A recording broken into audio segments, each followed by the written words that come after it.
Comics. So a bunch of internet jerks did a very jerky thing and hacked into some emails over at Sony, the result of which caused a rise in international tension, the boondoggling of an entire nation's informational superstructure, and the scuttling of a multi-million-dollar Hollywood movie only for that movie to have internet rebirth as an incorrectly christened martyr for free speech.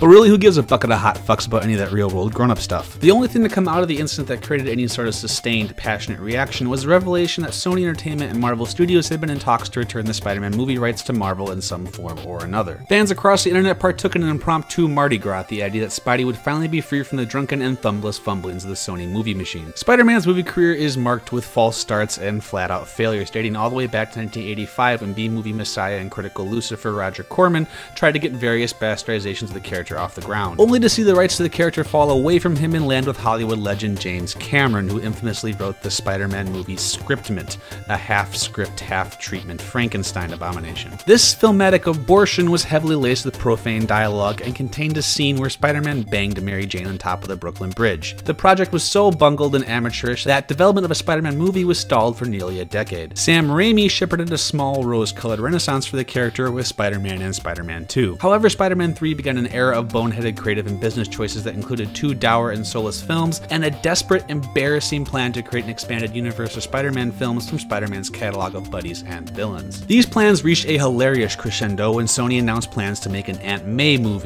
where she was a spy or something, or maybe she goes back in time to kill John Connor. I don't know, but whatever. The desire to awaken from this cinematic nightmare caused a rampage of speculation and rumor to run through the internet as fans theorized what the deal between the two companies might entail. While fan interest was high, new news about the deal's status was a cacophony of hearsay and theory for several months, and many fans believed the deal had been nothing more than a cruel tease. But like a true comic book hero, the deal came back from the dead. Sony and Marvel agreed to a deal that will see a new movie version of Spidey, Toodles Andy, appear first in an MCU film, presumably Civil War, before getting the solo relaunch back over at Sony.